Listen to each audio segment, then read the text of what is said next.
الرحمن الرحیم۔ بچوں، آج کا جو ہمارا لیکچر ہے سیکنڈ ایئر اردو کے لیے وہ لیکچر نمبر 17 اور اس کا دوسرا حصہ ہے۔ پہلا حصہ میں نے آپ کے سامنے جواب شکوہ کے متعلق وہ میں نے اپلوڈ کر دیا تھا۔ اس میں کیا بتایا تھا آپ کو، ذرا اس کو دہرا لیتے ہیں ان چیزوں کو۔ لیکچر نمبر 17 پارٹ فرسٹ میں نے آپ کو علامہ محمد اقبال، ان کی سوانح قوائف، ان کی شاعرانہ خصوصیات، ان کا فلسفہ خودی، تصور مرد مومن کے بارے میں، حرکت و عمل کا جو ان کا ایک فلسفہ تھا اس کے بارے میں نے آپ سے بات کی تھی۔ اس کے ساتھ ہم نے یہ دیکھا تھا کہ سوال نمبر ایک تھا مشقی سوالات میں کہ جواب شکوہ کا نام جواب شکوہ کیوں رکھا گیا۔ اس کا جواب میں نے آپ کو دیا تھا کہ شکوہ اور جواب شکوہ لکھنے کی وجہ کیا تھی۔ اس کے ساتھ سوال نمبر الف ہم نے کیا تھا کہ جواب شکوہ کس حیت میں لکھی جا چکی ہے۔ تو جواب شکوہ جس حیت میں لکھی گئی ہے وہ ہے مسدس، ترکیب بند اور پابند نظم ہے۔ اس کے متعلق میں نے آپ کو بتایا تھا۔ آج کا جو ہمارا لیکچر ہے اس میں ہم شکوہ اور جواب شکوہ کے متعلق دیکھیں گے اور اس کے مجموعی جائزے کو سمجھنے کی کوشش کریں گے، کیونکہ آپ کو پتہ ہے، میں نے آپ کو بتایا ہے، شکوہ کے اندر کل بند کی تعداد 31 ہے، جبکہ جواب شکوہ کے اندر کل بند کی تعداد 36 ہے۔ شکوہ 1911 میں لکھی گئی، وجہ میں نے آپ کو بتا دی تھی کیا وجہ تھی، اور جواب شکوہ 1913 میں لکھی گئی، جس کی وجہ خاص طور پر وجہ جو جنگ تھی، جنگ بلقان، اٹلی نے مسلط کی تھی سلطنت عثمانیہ کو ختم کرنے کے لیے، جو ورلڈ وار لڑی گئی ہے 1914 سے 1918 تک۔ اس میں آپ کو پتہ اس کے بعد سلطنت عثمانیہ کا خاتمہ ہوا، تو اٹلی نے جنگ بلقان اور جنگ طرابلس جو مسلط کی، اور وہ حصہ جو اب لیبیا کہلاتا ہے وہ سلطنت عثمانیہ سے لے لیا تھا، تو اس کے لیے فنڈ جمع کرنا تھا۔ تو اس سے جواب شکوہ کے پڑھنے کے موقع پر علامہ اقبال نے جنگ بلقان کے لیے فنڈ اکٹھا کیا تھا۔ حالانکہ جواب شکوہ سے پہلے بھی ایک نظم ہے اقبال کی، شمع اور شاعر، جو 1912 میں لکھی گئی تھی۔ اس میں جواب شکوہ کی طرز کے جواب اور جو شکوہ کے متعلق بات کی تھی اسی طرح کی وہ نظم ہے، اور شمع شاعر میں پہلے بات کر چکے تھے۔ تو لکھنے کی ضرورت زیادہ یہ پیش آئی کہ ایک تو وہ کہتے ہیں اقبال خود کہ میرے ذہن میں تھا کہ میں اس کا جواب دوں اور اس کی باتوں کو میں آگے بیان کر دوں، لیکن خاص جو موقع تھا وہ تھا اپنے مسلمانوں کے ساتھ مدد کرنا، کیونکہ اقبال کے متعلق آپ کو پتہ ہے کہ اقبال پوری دنیا کے مسلمانوں کو اکٹھا دیکھنا چاہتے تھے اور پوری دنیا کے مسلمانوں کی مدد کرنا چاہتے تھے۔ تو بیٹا اب ہم دیکھتے ہیں شکوہ کو اور پھر ہم دیکھیں گے جواب شکوہ کو۔ اس کے بعد ہم اپنے کتاب کے نصابی کتاب میں جو 13 بند ہیں ان کا مختصر جائزہ لیں گے کہ کون کون سے موضوعات ہیں جو آپ کی نصابی کتاب کے 13 بند میں ذکر کیے گئے ہیں۔ دیکھیں بیٹا، جب جواب شکوہ کے آپ موضوعات کو غور سے سن لیں گے، یہ لیکچر بڑا ضروری اس لیے ہے کہ آپ کی جواب شکوہ کے 13 بند کا انحصار ان موضوعات پر ہے۔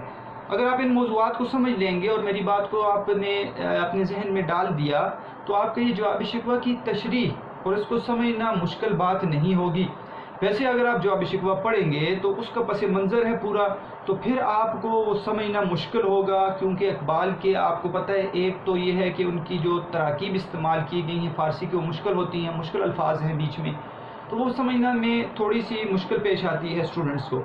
تو شکوہ کو میں تھوڑا بیان کرتا ہوں بیٹا کہ شکوہ جو لکھی گئی ہے 1911 میں، اس کے 31 بند کو یہاں پر میں نے 3 حصوں میں تقسیم کیا ہے، 3 پارٹس میں، ٹھیک ہے، 3 حصے کیے ہیں 31 بندوں کے، اور تینوں حصوں میں موضوعات کو تبدیل کیا ہے اقبال نے۔ ان موضوعات کو دیکھتے ہیں وہ کون سے موضوع ہیں، پھر ہم ان اشعار کو، تھوڑے سے اشعار کو دیکھیں گے کہ کون سے ایسے اشعار ہیں جن میں یہ موضوع جو ہے اقبال نے بیان کیے ہیں، وہ میں آپ کے سامنے خود پڑھوں گا۔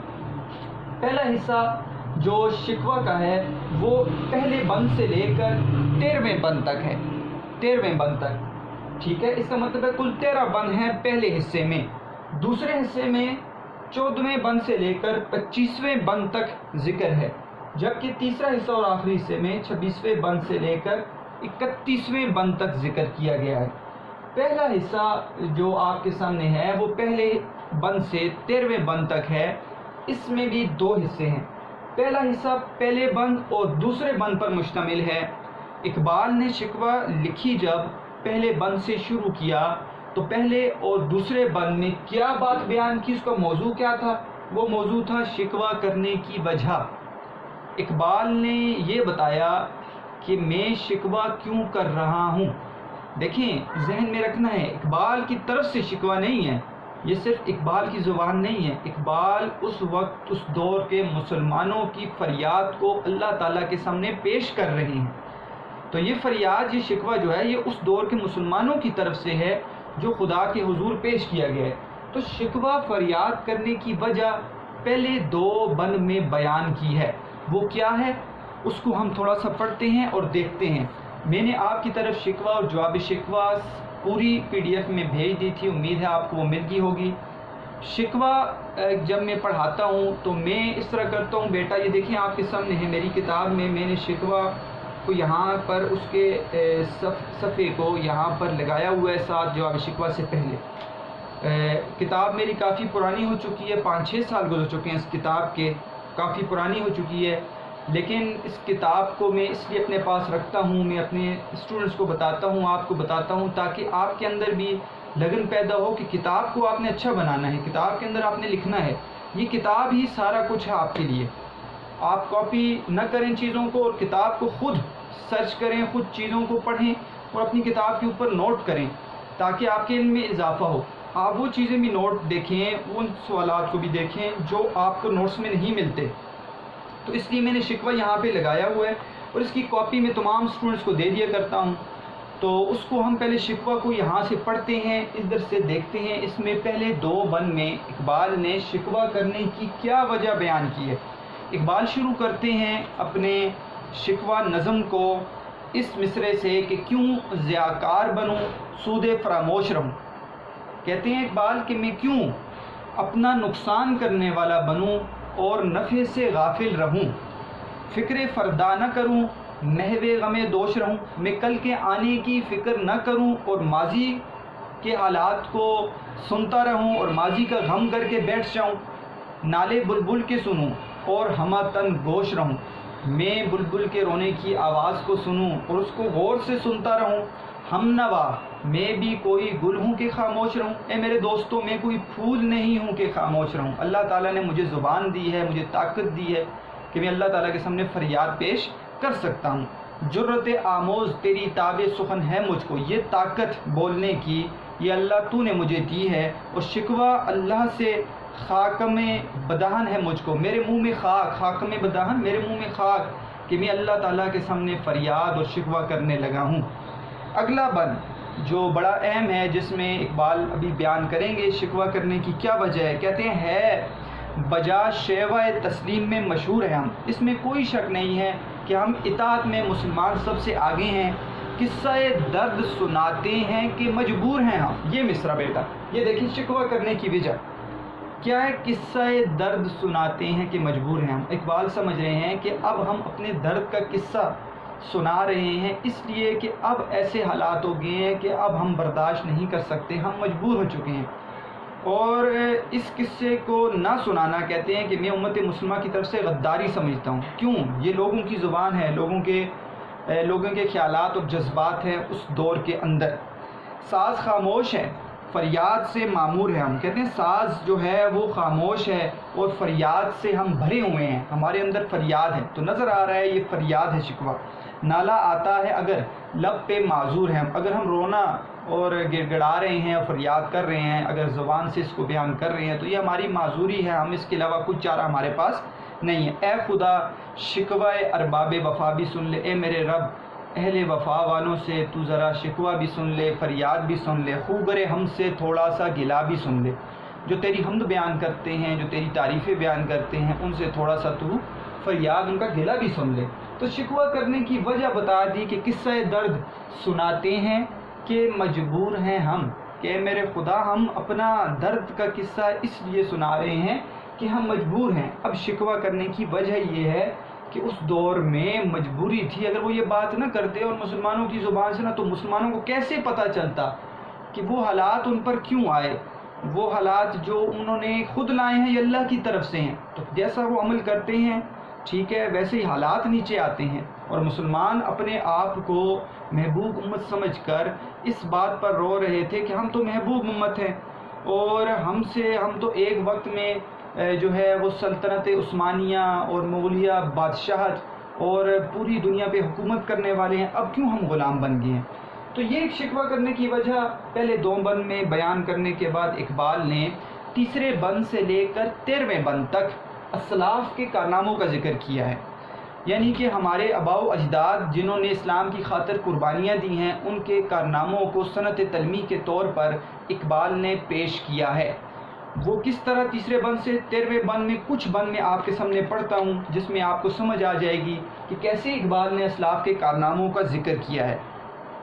جیسے ایک بند میں اقبال کہتے ہیں کہ بس رہے تھے یہیں سلجوق بھی تورانی بھی، یہاں پہ سلجوقی ترکی قوم کا قبیلہ جنگجو تورانی جنگجو یہ بس رہے تھے اس دنیا کے اندر، سلجوقی بھی تھے تورانی بھی تھے، اہل چین میں ایران میں ساسانی بھی، چین میں چین والے رہنے والے تھے، ایران میں ساسانی رہتے تھے، اسی معمور میں آباد تھے یونانی بھی، کہتے ہیں اسی دنیا میں آباد تھے یونان والے بھی، اسی دنیا میں یہودی بھی تھے نصرانی بھی، یہودی بھی آباد تھے اس دنیا میں، نصرانی بھی عیسائی بھی آباد تھے، پر تیرے نام پہ تلوار اٹھائی کس نے، بات جو بگڑی ہوئی تھی وہ بنائی کس نے؟ تو کہتے ہیں تیرے نام پہ تلوار ان میں سے کسی قبیلے نے نہیں اٹھائی، کس نے اٹھائی؟ مسلمانوں نے اٹھائی، اور وہ جو بات بگڑی ہوئی تھی لیکن لوگ دین کو نہیں مانتے تھے، اسلام کو، اور اسلام پر حملہ کرنے والے تھے، اس بات کو تیری خاطر جہاد کیا اور کلمے کو بلند کیا، وہ کس نے کیا ہے؟ وہ اسلاف نے کیا ہے، اسلاف کے کارناموں کا ذکر ہے۔ یہاں پر ایک سنت تلمیح کا استعمال کریں گے اس بند کے اندر، اور بتائیں گے اسلاف میں سے ایک شخص کا ذکر کر کے کہ کیسے انہوں نے کارناموں کے ذکر کو یہاں پہ اپنے شکوہ میں لایا ہے۔ کہتے ہیں تھے ہمیں ایک تیرے مارکا آراؤں میں، ہم تیرے خاطر لڑنے والے تھے، جنگیں کرنے والے تھے، خشکیوں میں کبھی لڑتے کبھی صحراؤں میں، ہم کبھی خشکیوں پہ لڑتے تھے کبھی صحراؤں میں لڑتے تھے، دی آذانیں کبھی یورپ کے کلیساؤں میں، ہم نے جا کر یورپ کے گرجا گھروں میں آذانیں دی ہیں، سلطنت عثمانیہ کی طرف اشارہ کہ اس دور میں سلطنت عثمانیہ کے دور میں یورپ کے گرجا گھروں میں جا کر آذانیں دی گئیں، اور کبھی افریقہ کے تپتے ہوئے صحراؤں میں، کبھی ہم نے مصر، لیبیا، افریقہ کے شہر ٹھیک ہے مراکش میں جا کر تپتے ہوئے صحراؤں میں جا کر تیری خاطر آذانیں دی، شان آنکھوں میں نہ ججتی تھی جہانداروں کی، کلمہ پڑھتے تھے ہم چھاؤں میں تلواروں کی، ہمارے سامنے بادشاہوں کی شان، ان کی وقت، ان کا پیسہ، ان کی شان و مرتبت ہمارے سامنے کوئی چیز نہیں تھی، ہم تو ایسے لوگ تھے جو تلواروں کی چھاؤں میں کلمہ پڑھنے والے تھے، تیری خاطر اپنی جان بھی قربان کرنے والے تھے۔ تو یہاں پر ایک سنت تلمیح کا استعمال کیا ہے کہ حضرت عمر فاروق رضی اللہ تعالیٰ عنہ کے دور میں ربی ایرانی کا وفد رستم سپہ سالار کے سامنے گیا، اور جب آپ کے دربار میں پیش ہوا تو ربی ایرانی نے ایک وہاں پر ایک مہنگی قالین پڑی ہوئی تھی دربار کے اندر، اپنے نیزے کو نیچے زمین پر رکھا اور اس قالین کو چھیدتے ہوئے رستم کے پاس چلے گئے۔ تو یہ بتانا مقصود ہے کہ شان آنکھوں میں نہ جچتی تھی جہاداروں کی، کہ ہمارے سامنے وہ بڑے بڑے سپہ سالار اور بڑے بڑے بادشاہ، ان کی آنکھ ہماری امام اللہ سے ڈرنے والے لوگ تھے، تو ہمارے سامنے ان کی وقت کچھ بھی نہیں تھی۔ تو یہاں پر دیکھیں اسلاف کا ذکر کیا ہے۔ اگلے ایک بند میں اقبال کہتے ہیں کہ ہم جو جیتے تھے جنگوں کی مصیبت کے لیے، ہماری زندگی جو تھی وہ جنگ کی زندگی تھی، ہم تو جنگوں کے لیے جیتے تھے، اور مرتے تھے تیرے نام کی عظمت کے لیے، اللہ تیری عظمت تیری نام کی شان کے لیے ہم مرتے تھے، تھی نہ کچھ تیغ زنی اپنی حکومت کے لیے، اپنی حکومت کے لیے ہم تیغ زنی تلوار نہیں چلاتے تھے، سر بکف پھرتے تھے کیا دہر میں دولت کے لیے، کیا ہم اپنے ہاتھ میں اپنی جان لیے پھرتے تھے، ہتھیلی پر جان لیے پھرتے تھے دولت کے لیے اس دنیا میں؟ نہیں، ہمیں دولت نہیں چاہیے تھی۔ قوم اپنی جو زر و مال جہاں پہ مرتی، بت فروشی کے عوض بت شکنی کیوں کرتی؟ اگر ہماری قوم مسلمان قوم سونے چاندی اور پیسوں پر مرتی تو بت فروشی کے عوض بت شکنی کیوں کرتی؟ بت فروشی کر لیتے، بتوں کے پجاری بن جاتے، پیسے تو مل رہے تھے، بت شکنی بتوں کو توڑنے والے نہ بنتے۔ سند تلمیح ہے، کس کی طرف اشارہ ہے؟ محمود غزنوی کی طرف، کہ جب آپ سومنات کے بتوں کو توڑنے کے لیے گئے تو آپ کے سامنے سونا چاندی اور زیورات کا ڈھیر لگا دیا گیا کہ آپ یہ لے لیں، ہمارے بتوں کو چھوڑ دیں۔ محمود غزنوی نے ٹھکرا دیا اور سومناتھ کے بتوں کو پاش پاش کر دیا۔ تو دیکھیں بت فروشی کے عوض بت شکنی کیوں کرتی ہے؟ اگر ہمیں مال چاہیے ہوتا تو ہمیں تو مال مل رہا تھا، ہم تو تیرے نام کی عظمت کے لیے مرتے تھے۔ تو یہاں پر دیکھیں اسلاف کے کارناموں کا ذکر کہ پیسے مل رہے تھے، لیکن ہمارے جو مسلمان اسلاف گزرے ہیں آباء و اجداد نے، انہوں نے پیسوں کو ٹھکرا دیا اور تیرے نام کی خاطر، ٹھیک ہے، تیرے کلمے کو بلند کرنے کے لیے بتوں کو توڑ دیا۔ تو اس طرح کے اشعار آپ کو تیسرے بند سے 13ویں بند تک ملیں گے، جس میں اسلاف کے کارناموں کا اقبال نے شکوہ کے اندر ذکر کیا ہے۔ آپ کو سمجھ آ گئی ہوگی پہلے حصے کی۔ دوسرے حصے کی طرف چلتے ہیں بیٹا۔ دوسرے حصے میں 14ویں بند سے 25ویں بند تک ذکر کیا گیا ہے۔ کیا ذکر ہے یہاں پر؟ موجودہ دور کے مسلمان اور کفار اور نا امیدی تھوڑی سی ذکر کی ہے اقبال نے۔ اس دور کے، جس دور میں اقبال شکوہ لکھ رہے ہیں، اس دور کے مسلمان اور اس دور کے کفار کا آپس میں موازنہ کیا ہے کہ اب کفار مزے میں ہیں، مسلمانوں کے برے حالات ہیں، اور ساتھ نا امیدی تھوڑی سی بتا دی ہے کہ اب جو ہے مسلمانوں کی طرف سے نا امیدی کو ظاہر کیا گیا ہے۔ جیسے کچھ اشعار آپ کے سامنے پڑھتا ہوں۔ ایک بڑا مشہور اسی شکوے کا شعر ہے کہ رحمتیں ہیں تیری اغیار کے کاشانوں پر، رحمتیں ہیں تیری اغیار کے کاشانوں پر، برگ گرتی ہے تو بیچارے مسلمانوں پر۔ دیکھیں، رحمتیں ہیں تیری، اے میرے رب، رحمتیں ہیں تیری اغیار کے غیر مسلموں کے کاشان و محلات پر، اور برق بجلی گرتی ہے تو بیچارے مسلمانوں پر، اور کوئی مصیبت اور آفت آتی ہے تو مسلمانوں پر آتی ہے۔ دیکھیں، موجودہ دور کے مسلمان، برق گرتی ہے تو بیچارے مسلمانوں پر، اور کفار کہ رحمتیں ہیں تیری اغیار کے کاشانوں پر۔